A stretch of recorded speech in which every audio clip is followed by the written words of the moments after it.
नमस्कार, मी ओमप्रकाश उडात वास्तव न्यूजच्या रोखोक आखाडा विधानसभेचा यामध्ये आपल्या सर्वांचं हार्दिक स्वागत करत आहे। आज आपण महाराष्ट्रभरामध्ये गाजत असलेला विधानसभे निवडणुकीचा जो विषय आहे तो म्हणजे बंडखोरीचं ग्रहण, याच्यावर थोडीफार समीक्षा करण्याचा प्रयत्न करणार आहोत। कारण या बंडखोरीच्या ग्रहणाने सगळ्याच पक्षातले नेते आणि कार्यकर्ते जे आहेत यांच्या डोक्याला मोठा ताण झालाय आणि ही बंडखोरी शमवण्यासाठी प्रत्येक पक्षांच्या कार्यकर्त्याकडून नेत्याकडून प्रयत्न जे आहेत ते चालू आहेत। तर दुसरीकडे जे बंडखोर उमेदवार आहेत त्यांनी पक्षाला रामराम ठोकून अपक्ष जो आहे तो आपला उमेदवारी अर्ज दाखल करायचा आहे। म्हणजे यावरून असं दिसून येते पक्षात राहायचंय, मोठेपणा मिळवायचा आहे, पक्षाकडून विकास निधी मिळवायचा आहे, पक्षाचे गुणगानही गायचे आणि वेळ प्रसंगी पक्षाला रामराम ठोकायचा आहे, असं जे आहे ते चित्र आपल्याला महाराष्ट्रभरामध्ये रंगताना दिसून येते। कारण या गटातटाच्या राजकारणामुळे इच्छुकांची जी आहे ती भावुक गर्दी मोठी वाढल्याचं दिसून आलंय आणि प्रत्येक जण मी ह्या ज्या गोष्टी आहेत, मी असं केलं, मी तसं केलं, मी मतदारसंघासाठी असं केलं, मी मतदारसंघामध्ये एवढे कामं केलेत आणि म्हणून पक्षाने मला उमेदवारी द्यावी, ह्या गोष्टी प्रत्येक पक्षातली नेते मंडळी जी आहे त्यांच्या तोंडून, त्यांच्या कार्यकर्त्याच्या तोंडून जे आहे ते ऐकायला मिळाल्या आणि या पक्षातल्या बंडखोरीचा जो विषय आहे तो मोठ्या पद्धतीने चव्हाट्यावर आल्याचं दिसून आलंय। तर दुसरीकडे एवढी मोठी बंडखोरी वाढल्यामुळं पक्ष यांच्यावर काय कारवाई करणार, कधी करणार, कशी करणार, हाही प्रश्न आहे। का काही पक्ष यांना जे आहे ते सहानुभूती दाखवताय, यांनाच पुढे करतायत, असाही प्रश्न जो आहे तो उपस्थित होत आहे।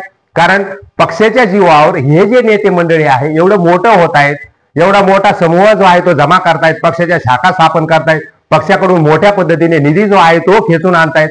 मग एवढं सगळं असताना पक्षासाठी जर त्यांना ऐकायचं नसेल, त्यांना पक्षांच्या वरिष्ठ लोकांचे आदेश जे आहे ते ऐकायचे नसेल, कारण तुमची महायुती आहे, महाविकास आघाडी आहे आणि मग एवढं सगळं असूनही तुमचा हा आताताईपणा जो आहे तो पक्षाला जर घातक ठरत असेल तर पक्षाने तुम्हाला दिलेला हा जो निधी आहे, मोठेपणा आहे, तुम्ही पक्षाचे गुणगान गात आहात, या सगळ्या प्रश्नावर जे आहे ते पाणी फिरताना दिसून येत आहे। कारण आपण जर बघितलं तर अनेक नेते मंडळी आहे त्यांनी दुसऱ्या पक्षामध्ये प्रवेश केला, त्या पक्षामध्ये प्रवेश करून मोठ्या पद्धतीने पक्षाचं गुणगान जे आहे तेही गायला आहे, याबरोबरच पक्षासाठीचा जो मोठेपणा आहे तोही मिळवला आहे, पक्षाकडून मोठ्या पद्धतीने निधीही मिळवून आणला आहे आणि एवढं सगळं असून पक्षाचे गुणगानही ग्रामस्थांमध्ये, मतदारसंघामध्ये गातानाही दिसून आले।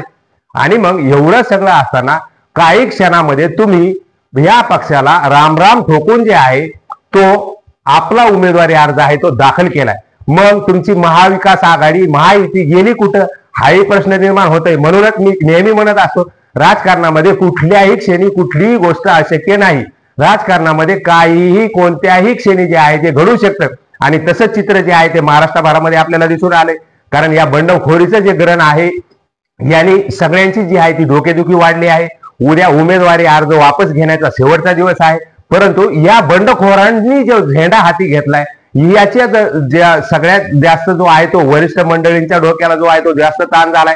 कारण ही बंडखोरी आपण शमवणार कशी, यासाठी त्यांच्या बैठका चालू आहेत, चर्चा चालू आहेत, काही उमेदवाराचं त्यांचं बोलणंही झालंय आणि आता खरोखर उद्या ज्यावेळेस हे सगळं चित्र स्पष्ट होईल, उद्या संध्याकाळपर्यंत उमेदवारीचं चित्र जे आहे ते स्पष्ट होईल।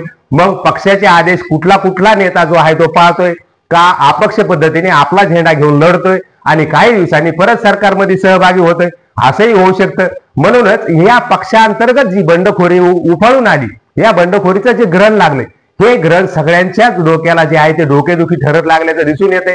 कारण जिथं महायुती असेल तिथं ज्या पक्षाने, इतर पक्षांनी जी बंडखोरी केली आहे तोही डोक्याला ताण जो आहे तो पक्ष प्रमुखाला आहे आणि इतर नेते मंडळीला आहे आणि अशा पद्धतीने या सगळ्या ज्या गोष्टी आहेत ते घडताना दिसत आहेत। मग हे अपक्ष राहिलेले जे उमेदवार आहेत त्यांनी पक्षामध्ये राहून पक्षाकडून मोठ्या पद्धतीने निधी गोळा केलाय, त्यांनी तो जो आहे तो मतदारसंघामध्ये आणलाय, काही विकास कामही केलेत, काही पद्धतीने शासकीय कार्यालयातील कामं असतील तेही करून घेतले।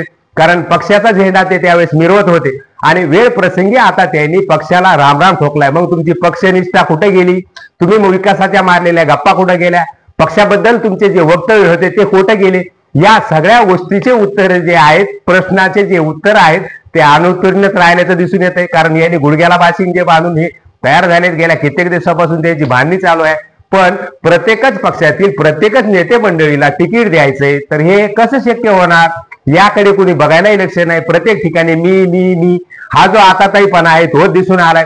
ठीक आहे, त्यांनी काही कामही केले असतील त्याबद्दलही दुमत नाहीये, परंतु पक्षाचे आदेश पाळायचे कोणी हाही प्रश्न आहे का, याला काही पक्षाचे जे आहेत नेते मंडळी सपोर्ट करतायत की काय, असा प्रश्न उपस्थित होतोय।